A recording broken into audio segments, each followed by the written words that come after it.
Olá pessoal, Deus abençoe a todos. Bem-vindos mais uma vez ao nosso canal Vem Pensar TV. Eu sou o pastor Jefferson Neto e hoje especialmente eu tenho aqui ao meu lado um querido companheiro, um amigo já de muitos anos, pastor Samuel Ribeiro, que recebeu do Senhor um ministério de ensino muito contundente, um homem de Deus que prega a palavra como poucos, com conhecimento, com autoridade.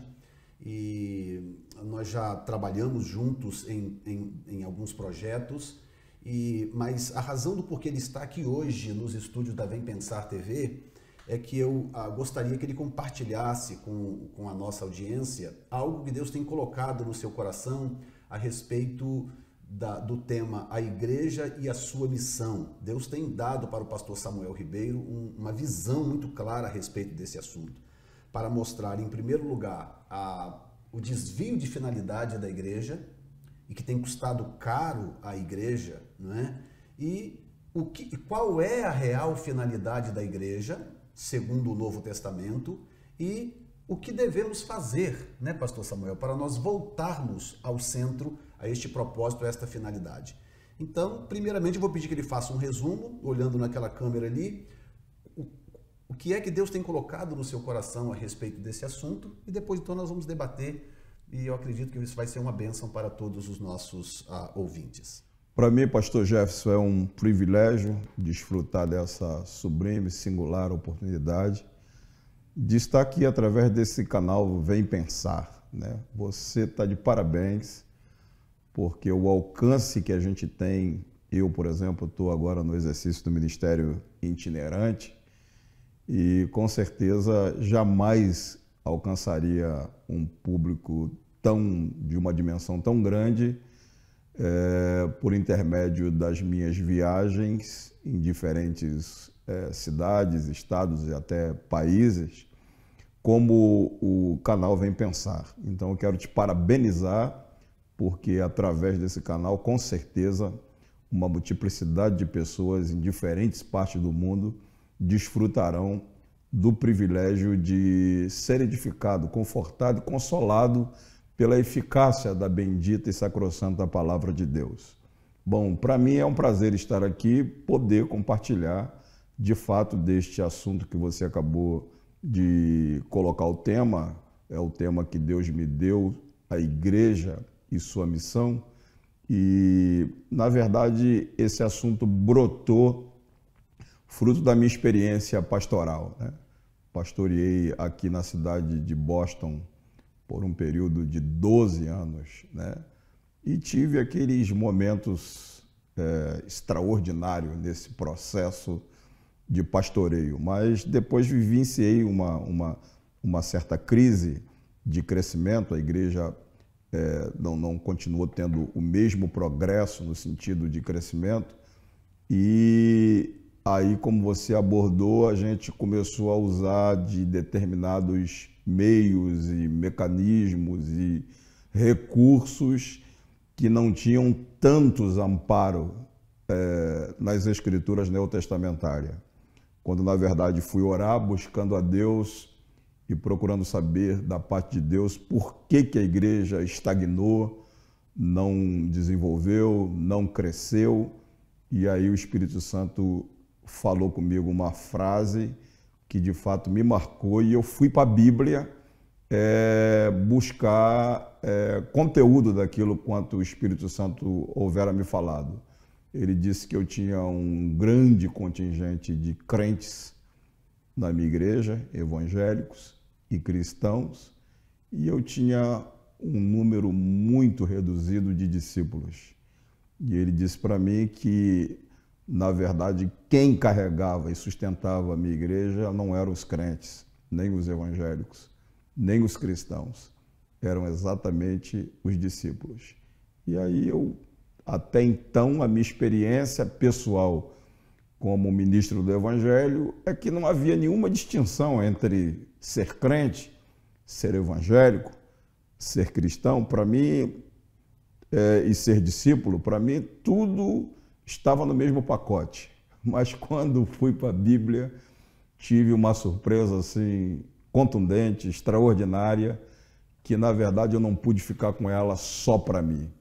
Houve uma necessidade de compartilhar dessa experiência com os colegas que exercem o ministério pastoral e também uma oportunidade de esclarecer a igreja, entendeu? Alguns pontos nos quais ela está se deslocando das duas principais ordens imperativas que Jesus deu. Jesus disse, ide, pregai. Na verdade, parece que a gente está, numa linguagem assim popular, como saci, né? Pulando com uma perna só, pregando. Mas quando Jesus disse, ide e ensinai, ide fazer discípulos, a gente abdicou-se de fazer discípulos, de ensinar, e a gente está só com uma perna pregando, e é aí que a igreja está perdendo o seu rumo. Bom, realmente é algo muito profundo que você acabou de dizer. O que acontece, nós temos no nosso canal alguns milhares de views, pessoas de todos os lugares do Brasil e vários lugares do mundo. Nós temos inscritos em países de língua portuguesa ou brasileiros morando em outros países. Então, eu acho muito importante essa abordagem do irmão, porque algumas pessoas comentam no nosso canal.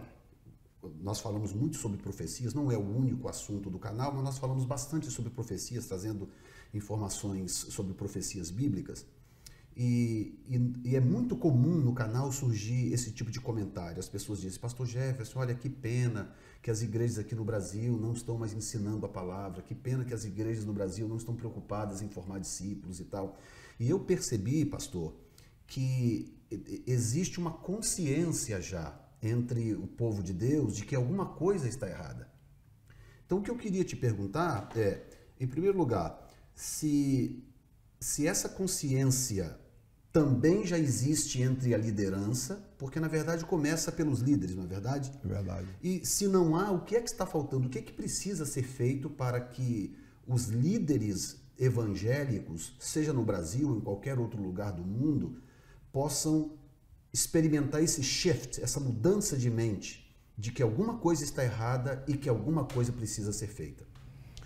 Bom, em primeiro lugar, pastor Jefferson, eu acredito piamente que a liderança das nossas igrejas, elas se perderam especificamente no afã de quantidade, né? Obviamente que o evangelho ele prima por três coisas. Ele prima pela qualidade, entendeu? Pela operacionalidade da igreja e pela quantidade, né? Não é, a igreja ela através da sua operacionalidade ela vai desenvolver qualidade, mas essa qualidade não pode estar alienada, ou seja, ela vai desenvolver quantidade, mas essa quantidade não pode estar alienada da qualidade, né? Então houve porque pelo que eu estou entendendo, você está apresentando um tripé que deve funcionar em pé de igualdade. Exato. É isso? A qualidade com a operacionalidade da igreja e juntamente com a quantidade, com o crescimento numérico que é a quantidade. Exatamente. Então, pelo que eu estou entendendo, o que está havendo é um desequilíbrio nesse tripé, seria isso? Exato, porque na medida que se deseja a quantidade, obviamente que se desenvolve uma operacionalidade. Okay. E essa operacionalidade, ela, sob o ponto de vista das Escrituras do Novo Testamento, essa operacionalidade ela tem que ter fundamentos. Ela não pode ser uma operacionalidade fruto da minha cabeça. Ela não pode ser uma operacionalidade fruto das minhas conveniências, dos meus caprichos, entendeu? E ela precisa ser fundamentada exatamente no projeto que Jesus deixou como modelo, tanto no Evangelho, quanto também no livro de Atos dos Apóstolos. Por quê? Porque Jesus começa o seu ministério já primando pela qualidade, entendeu? E ele prima pela qualidade quando ele parte para discipular, entendeu? 12 homens, né? E você vai ver o histórico desses 12 homens, são 12 pessoas praticamente simples da sociedade, né? Eu até digo que Jesus chega aqui com o status de filho de Deus, né? Porque a Bíblia fala pelo menos de 5 classes de filhos. A Bíblia fala de filho por formação, Adão feito pela própria mão de Deus. A Bíblia fala de filho por criação, os anjos criados propriamente do nada. A Bíblia fala de filho por eleição, Israel, filho de Deus por eleição. A Bíblia fala da igreja como filho por adoção e Jesus, filho por geração. Jesus, como filho por geração, ele é gerado do próprio Pai. Ele não tem princípio, não tem fim. Então, ele é um filho atípico dos demais que eu citei. Né? Ele é um filho singular. A Bíblia chama ele de filho unigênito, né? de filho único. Né? Então, eu digo que ele chegou aqui com status de filho atípico. E o Pai, que é Deus, segundo o Salmos 24, diz: do Senhor é a terra, a sua plenitude, o mundo, tudo que no mundo há é do Senhor. Então, Jesus, como filho único de Deus, gerado do próprio Pai, da mesma essência, sem princípio e sem fim, Jesus é herdeiro de absolutamente tudo que o Pai tem. Então, ele podia chegar aqui com esse status de filho único da parte de Deus e propriamente herdeiro de tudo que o Pai tem e começar o seu ministério, por exemplo, nos dias que ele chegou, em Roma, porque Roma era a capital do mundo de então, onde estava a mídia, os holofotes, onde estava... Se a intenção dele fosse chegar e causar um impacto pelo ângulo que se vê hoje em termos de liderança evangélica... Exato, entrou no ponto. Ele tomaria um outro rumo completamente diferente. Se ele tivesse pressa no que se refere quantidade, entendeu? Com certeza ele iria para Roma, porque Roma era a capital do mundo de então. Uau, isso é forte. Tá? Ou então ele iria para a Grécia, né, que era a capital da ciência, da cultura, onde estavam os filósofos, e procuraria exatamente pessoas que assimilaria com facilidade intelectual a visão dele. Né? Ou então, se ele não fosse para Roma, ou se ele não fosse para a Grécia, ele ia para Jerusalém, que era a capital espiritual de Israel, onde estava o sumo sacerdote, onde estavam os sacerdotes, onde estavam os profetas, né?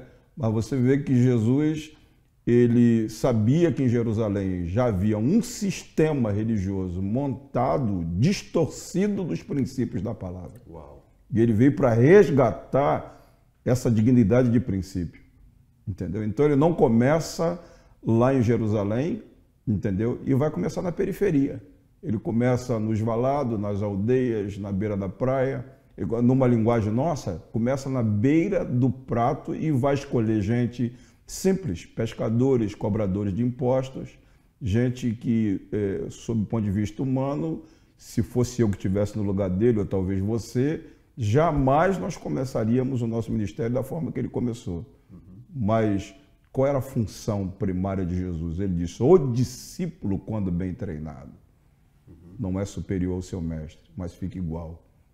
Então ele veio produzir gente que tivesse a mesma índole, o mesmo caráter. Ele veio colocar a impressão digital dele nessas pessoas. E por que ele foi buscar gente sempre na periferia? Porque eram pessoas despojadas de vícios. Uau. Pessoas que não estavam nem contaminadas com filosofias humanas da Grécia, nem contaminadas com o poder de Roma e nem tampouco contaminado com aquela estrutura religiosa viciada ou viciosa que norteava a postura religiosa dos judeus em Jerusalém. Eu sei que tem gente agora assistindo, por exemplo, e depois de algum tempo já interagindo com os participantes do canal, eu sei que tem muita gente assistindo agora e fazendo a seguinte pergunta: em que ponto que nós nos desviamos desse princípio? Porque você disse algo aqui agora muito forte que me colocou para pensar. Se Jesus poderia ter surgido num desses ambientes de badalação, mas ele escolheu começar num ambiente discreto, simples, que não era o centro mundial ou coisa assim, isso só tem uma explicação do meu ponto de vista. Eu quero que você fale, porque é contigo que Deus tem tratado esse respeito. Para mim tem a ver com a consciência de propósito. A razão do porquê Jesus não foi para Roma, e nem para Grécia, nem para Atenas, é porque ele tinha consciência de propósito, não é? Mas muitas pessoas se perguntam: aonde foi que nós nos desviamos e o que fazer para voltar, pastor, para o centro desse propósito? Bom, Onde é que aconteceu esse desvio, pela sua análise? Então, em primeira instância, nós precisamos entender que o nosso modelo de igreja é Cristo. O nosso modelo de igreja está no livro de Atos dos Apóstolos, fundamentado na experiência dos próprios apóstolos. Então, a partir do momento que você desenvolve qualquer tipo de modelo de igreja alienado de Cristo, entendeu? E alienado da vida apostólica, automaticamente você já começou a criar um rumo pessoal seu, entendeu? E o princípio de Jesus foi exatamente o princípio de discipular, entendeu? Ele gasta 3 anos e propriamente 6 meses adestrando e moldando o caráter de 12 homens, com o objetivo de que esses 12 homens reproduzissem na igreja que ele disse, eu vou comprar a igreja, ele disse, não, edificarei a minha igreja, depois que ele disse, eu vou edificar, eu vou comprá-la, comprou com o precioso sangue dele, entendeu? E foi-se e deixou sob a responsabilidade desses 12 homens dar continuidade, entendeu? A visão dele. Uau. Que é, por exemplo, eu separei até um texto aqui, que é Mateus capítulo 28, né? Versículos 18 e 19, vou até colocar na tela ali para para a nossa audiência, que diz assim, Mateus 28, 18 e 19, eu gostaria que você comentasse esse texto depois. E Jesus, aproximando-se, falou-lhes, dizendo, toda autoridade me foi dada no céu e na terra, ide, portanto, fazei discípulos de todas as nações, batizando-os em nome do Pai, e do Filho, e do Espírito Santo, ensinando-os a guardar todas as coisas que vos tenho ordenado, e eis que estou convosco todos os dias até a consumação dos séculos. Então, eu imagino que esse texto está dentro do que você está falando, não sei se você poderia comentar um pouquinho sobre isso, para nós podermos entender exatamente que ponto que estamos. Muito bem, meu nobre, você que desfruta, nos dá o privilégio de estar sintonizado conosco nessa programação do canal Vem Pensar. É interessante essa passagem que o pastor Jefferson acabou de ler, nesse momento, porque essa passagem retrata uma das ordens imperativas que Jesus deixou.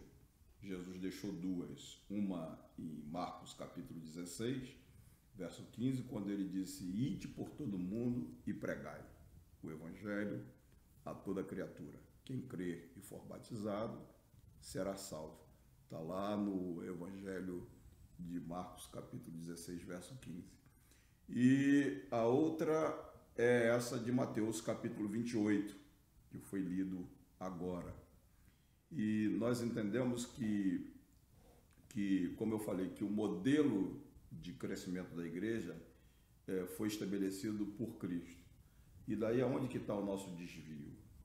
Nós deixamos de produzir discípulo para ganhar crentes, evangélicos e cristãos. Aí você que está conectado com a gente deve estar se interrogando. Eu não estou entendendo, pastor Samuel, porque, na verdade, eu sou crente, ou talvez alguém já esteja dizendo eu sou evangélico, ou talvez alguém esteja dizendo eu sou um cristão, mas exatamente esses 3 nomes, os quais a gente herdou, eles trazem consigo determinados elementos, os quais, de alguma forma, contribuíram para a gente se distanciar dessa ordem imperativa que Jesus deu de fazer discípulos. Por exemplo, você já parou para pensar que crente, até o diabo e estremece? E, por outro lado, embora esse nome a gente tenha um apego com ele, descomunal, indescritível, né? Nós entendemos que quando a gente lê essa passagem que Tiago falou sobre os demônios creem e estremecem, a gente chega à conclusão de que, em alguns aspectos, o diabo e os seus demônios são muito mais crentes do que alguns de nós, porque alguns de nós nos tornamos crentes cínicos, entendeu? Crentes irresponsáveis. E a despeito dele ser o arqui-inimigo de Deus, ele crê, além de crer, ele treme de medo de estar brincando com Deus. E alguns crentes estão brincando, de fato, com Deus. E, em segundo lugar, não existe nenhum ser humano, meu nobre, de pele, carne, osso e músculo, igual você e eu, debaixo desses céus, em cima dessa terra, que não seja crente. Até porque, quando Deus nos fez, Ele nos fez a sua imagem conforme a sua semelhança. Independente do credo religioso que o indivíduo processa, seja ele budista, seja ele espírita, seja ele confucionista, seja ele muçulmano, todo ser humano é ser tricotômico, composto de espírito, alma e corpo. E se você vê nessa tricotomia, o corpo é o invólucro, é a caixa, né, que abriga o espírito e a alma. A alma é a sede da nossa personalidade, onde estão o nosso sentimento, a nossa vontade e as nossas emoções, né? E o espírito humano abriga duas faculdades. O espírito humano abriga a faculdade da consciência, que é a capacidade de discernir entre a mão direita e a esquerda, entre o certo e o errado, entre o bem e o mal, e abriga ainda a faculdade da fé natural. Então, todo ser humano já nasce, desde o ventre da sua mãe, com a capacidade de crer em Deus, porque a fé natural é uma faculdade do espírito humano. Então, aí nós descobrimos aí que crente até o diabo é, e não existe nenhum ser humano de pele, carne, osso e músculo, igual você e eu, que não seja também crente. Então, a despeito do apego que a gente tem por esse nome, crente, entendeu? Ele não é tão relevante como a gente gostaria que fosse. E eu vou justificar isso daqui a pouco. Em segundo lugar, você vai olhar no Novo Testamento, quando você lê de Mateus até Apocalipse, você não vai encontrar um texto no Novo Testamento que chame a igreja de igreja evangélica. Então, aí vem uma pergunta que eu quero fazer, porque você chegou num ponto agora que eu também considero interessante, que é por que durante essa caminhada, ou como, em que ponto que nós começamos a criar essas nomenclaturas e nos afastamos do modelo neotestamentário de igreja. Porque quando você lê o Novo Testamento, não é? Até o fim do Apocalipse, digamos assim, principalmente o livro de Atos, nós percebemos um perfil da igreja e um comportamento dos apóstolos e seus discípulos. Quando nós olhamos para a igreja hoje, nós encontramos uma caricatura daquela igreja. Nós não estamos nem de longe nos parecemos com aquela igreja. Então, nessa sua análise, né, nesse conteúdo que Deus tem te dado, qual é a análise que você faz disso? Em que momento que nós começamos a nos desviar disso? Será que foi depois da morte dos primeiros apóstolos? Foi tempo depois? Isso tem a ver com a modernidade? Né? E como é que você consegue analisar essa situação da igreja? Então, para chegar... Dentro desse assunto das nomenclaturas que você vem colocando. Então, para chegar nesse momento de fundamentar o desvio da igreja, o nobre que está acompanhando esse bate-papo entre nós, ele precisa entender essa questão, por exemplo, do crente, a questão do evangélico, que não existe no Novo Testamento nenhum texto de Mateus até Apocalipse chamando a igreja de igreja evangélica, tá? E o terceiro nome, que é o que a gente mais venera, tem um apreço especial por ele, até porque o significado é nobre e, obviamente, que nós nunca vamos deixar de ter apego com esse nome e nem deixar de reputar o valor dele, cristão que é seguidor de Cristo. Uhum. Mas aqui a gente começa a compreender que, a despeito da nobreza do nome, o nome não veio de dentro. Entendeu? Eu já ouvi algumas pessoas argumentarem que, por exemplo, esse uso do nome cristão, que talvez seja o mais popular, né? E é até difícil dizer qual que é o mais popular, evangélico, cristão, o crente. Tem o protestante, o crente ou protestante, né? Nós usamos de tudo menos o que diz o texto sagrado. Mas a questão do cristão, que eu sabia que você ia chegar lá, talvez seja um dos mais interessantes pelo fato da expressão estar no Novo Testamento. Então explica pra gente aí por que esse termo está lá no Novo Testamento e qual a origem dele. Exato, está em Atos 11, 26, né? O texto diz que durante um ano os discípulos ensinaram muita gente em Antioquia a palavra de Deus, e pela primeira vez nessa cidade de Antioquia os discípulos foram chamados de cristão. Por quê? Porque durante um ano inteiro eles passaram pelo mesmo caminho, entendeu? E as pessoas que moravam naquela região começaram a observar a postura, modo de se vestir, jeito, e descobriram que eles eram seguidores de Cristo. Aí chamaram os discípulos pela primeira vez de cristão. Mas não chamaram nesse tom que a gente está conversando. Ok. Entendeu? Chamaram em tom... Você se lembra lá no Brasil, quando a gente ia para o ar livre, à tarde, ou para a escola dominical, 9, 10 horas da manhã, que a gente passava com a Bíblia, a pessoa gritava, ô irmão, ô Bíblia, e tal, você entendeu? Com escárnio. Perfeito. Então foi dessa forma que os discípulos foram chamados pela primeira vez de cristão, em tom de escárnio, em tom de zombaria. Então, para esse nome ser um nome de conteúdo doutrinário, teria que ter saído de 3 fontes.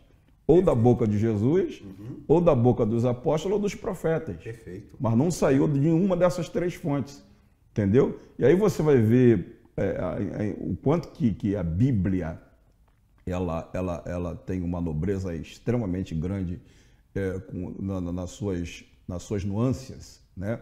Você vai perceber, por exemplo, que crente aparece na Bíblia só 19 vezes.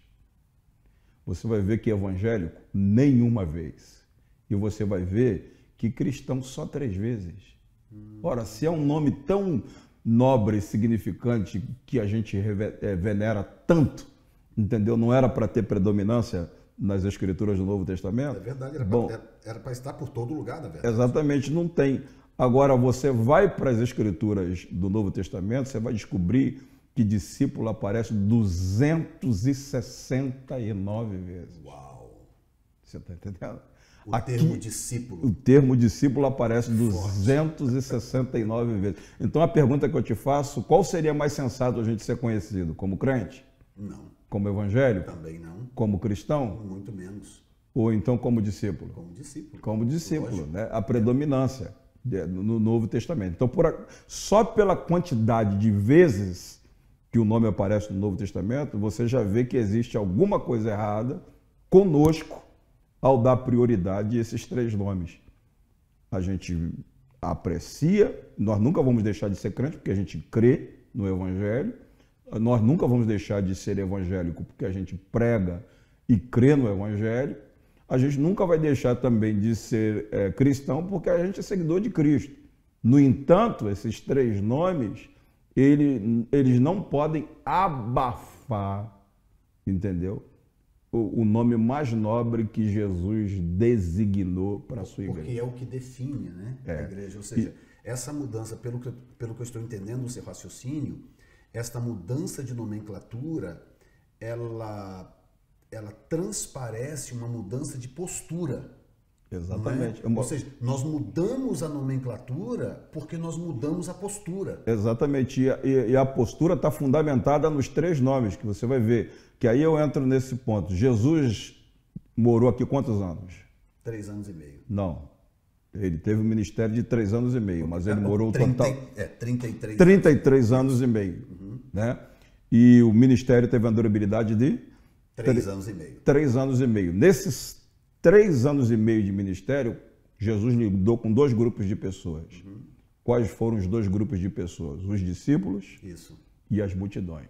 E as demais pessoas. Aí a pergunta é a seguinte: quais desses 2 grupos Jesus deu mais atenção? Os discípulos ou as multidões? Os discípulos, lógico. Os discípulos, certo? Por quê? Porque Jesus tinha uma premissa. Primeiro, ele ia deixar posterior à morte dele, né, a ressurreição, ele ia deixar a ordem que ele deixou, e de fazer discípulo. Né? Segundo, que ele já desenvolveu uma premissa durante o ministério dele, e nessa premissa ele disse, o discípulo, Lucas 6:40, o discípulo não é superior ao seu mestre, mas quando bem treinado, fica igual ao seu mestre. Então a premissa de Jesus era treinar. Jesus nunca colocou ninguém para conduzir qualquer tarefa na sua obra, primeiro não fosse treinado, tanto no sentido teórico, como ele passou muito tempo ensinando teoricamente a palavra de Deus aos seus discípulos, como também no sentido prático, ele recomendou sair de 2 em 2 para ter experiência pessoal com um trabalho de evangelismo, né? E aqui está o ponto. Jesus lidou com 2 grupos, os discípulos e as multidões. Só que aí entra aquele detalhe que eu falei no início. Ele não começa em Roma porque ele não sofre da síndrome do poder. Entendeu? Por quê? Porque ele disse, aprendei de mim que sou manso e humilde, encontrareis descanso para as vossas almas. Como ele não sofre dessa síndrome chamada megalomania, mania de grandeza, o que acontece? Ele nunca deixou o seu ego ser amassageado pelas multidões. Okay. O texto de João diz, de João capítulo 6, verso 2, diz que as multidões o seguiam porque tinham visto os sinais miraculosos que ele fazia na cura dos enfermos. Então Jesus não era ludibriado, engodado, nem enganado. Ele sabia que havia um monte de gente atrás dele, não interessado na pessoa dele, interessado no produto que ele tinha para oferecê-los. Tá? Aí o que ele faz?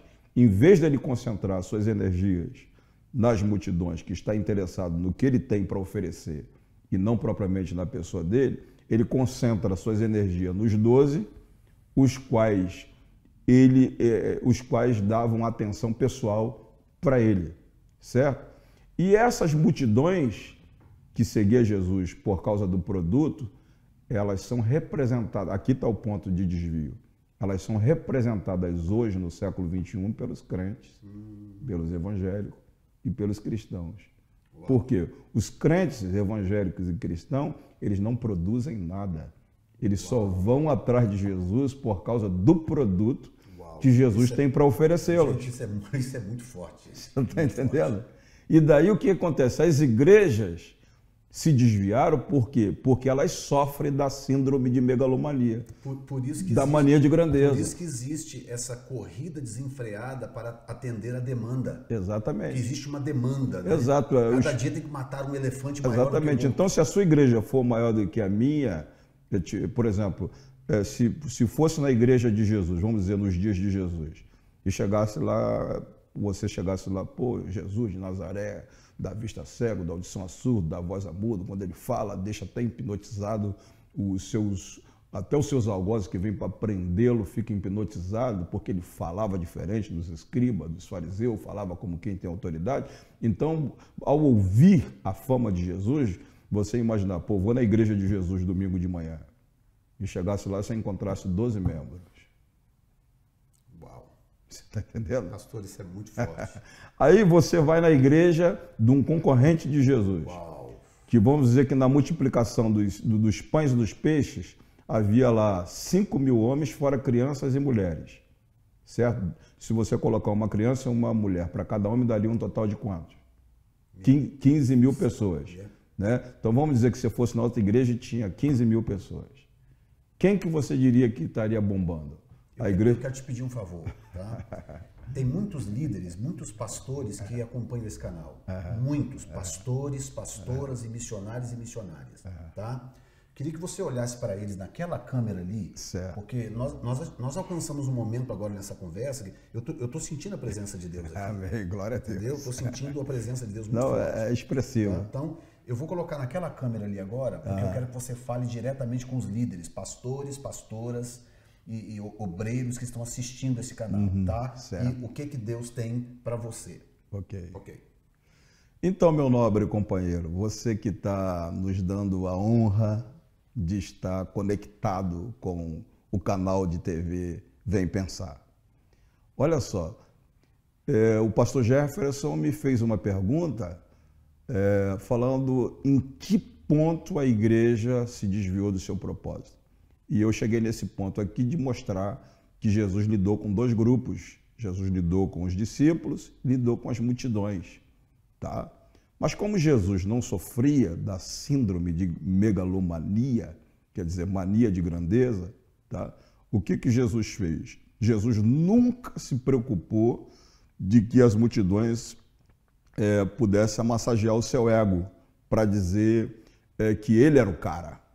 Né? Vamos dizer que se Jesus sofresse do que a maioria de nós líderes sofre hoje, a preferência de Jesus seria pela igreja de 15 mil pessoas, 5 mil homens fora crianças e mulheres e 15 mil pessoas. Então, se eu fosse da igreja dele, naqueles dias diria, pô, Jesus é o cara, Jesus está bombando. A igreja dele, domingo de manhã, tinha 15 mil pessoas sentadas ouvindo a mensagem. Você está entendendo? Mas como Jesus não sofre dessa síndrome de megalomania e nem precisa provar absolutamente nada a ninguém, pelo contrário, ele disse, aprendei de mim, que sou manso e humilde, encontrareis descanso para as vossas almas. Ele tem paciência de discipular 12 homens ao longo de 3 anos e meio. E o nosso problema é que nós estamos sofrendo de uma outra síndrome chamada síndrome do imediatismo. A gente planta hoje na perspectiva de querer colher ontem. Mas a lei da semeadura tem 3 estágios, nobre. Plantar, esperar, para depois colher. Jesus obedeceu os 3 estágios. Jesus plantou na vida dos 12, esperou eles desenvolverem, amadurecerem e foi colher, entendeu? Quando, na verdade, se cumpriu o que ele disse, que o discípulo, quando bem treinado, não é superior ao seu mestre, mas fica igual. Então você vai ver que no colégio apostólico, de 12, só houve um dissidente. Você colocaria aí que tipo de porcentagem nisso? De 12, você só ter um dissidente que o traiu. E a maioria de nós hoje está sofrendo traição, rebelião, divisão. Exatamente por quê? Porque a gente não discipula. E discipular, entendeu? Leva tempo e tem que obedecer à lei da semeadura, plantar, esperar para depois colher. Agora, finalizando esse ponto, você vai descobrir que as multidões representam hoje os crentes, os evangélicos cristãos, porque as multidões nos dias de Jesus só iam atrás dele por causa do produto que ele tinha para oferecer. Não ia atrás de Jesus para tê-lo como Senhor da vida deles. Você está entendendo? E hoje os crentes, os evangélicos e os cristãos também só vão à igreja atrás do produto que nós, a liderança, estamos fazendo publicidade. Ou seja, a nossa publicidade hoje não é sobre Jesus. A nossa publicidade hoje é exatamente sobre o produto. Você está entendendo?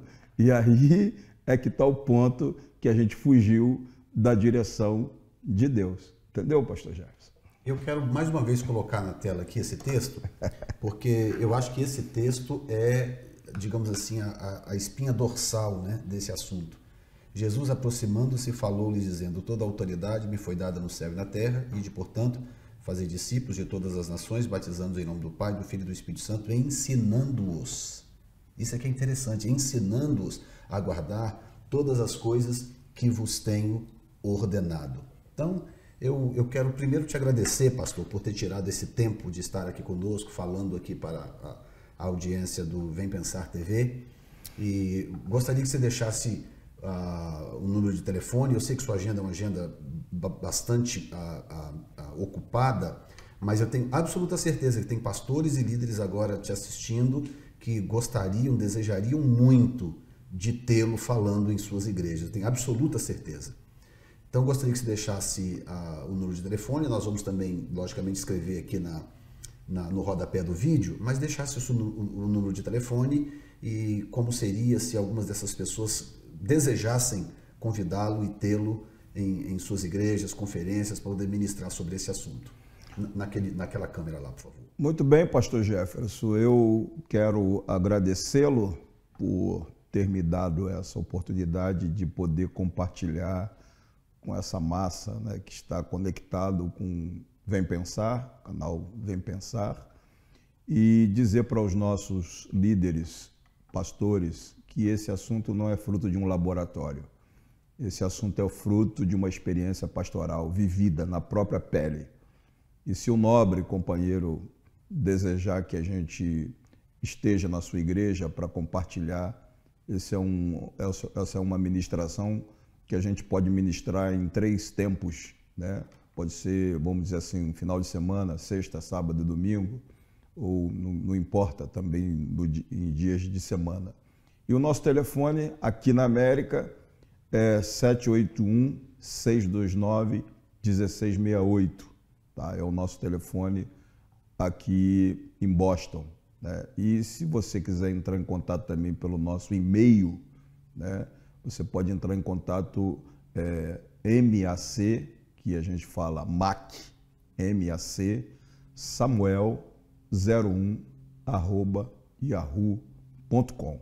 Vai ser um prazer poder atendê-lo e a gente deu só uma síntese aí deste assunto, mas é um assunto altamente nobre que eu acredito que vai dar um jump no seu ministério, na sua igreja e ajudá-lo a compreender melhor o propósito de Deus para o seu ministério. Amém. Obrigado, pastor, por ter vindo, ter dedicado esse tempo aqui. Eu quero também agradecer a todos vocês que acompanham o nosso canal e eu gostaria de pedir especialmente que copiem esse vídeo, mande para quem vocês conhecem, mande para pastores e líderes que vocês conhecem, divulgue no Facebook, divulgue no YouTube, não tem problema nenhum. Só pedimos que não alterem o vídeo, não editem o vídeo, mas podem divulgar à vontade. E o desejo do meu coração, quando obedeci a Deus em criar esse canal, é exatamente isso, trazer não apenas informação, mas trazer revelação do coração de Deus através das Escrituras para o povo de Deus, e isto muito me alegra. Então, obrigado a todos vocês, Deus abençoe. Voltaremos assim que possível com um outro vídeo, seja sobre profecias, seja sobre variedades, mas com certeza ensinando a palavra de Deus. Um abraço a todos, em nome de Jesus. Amém.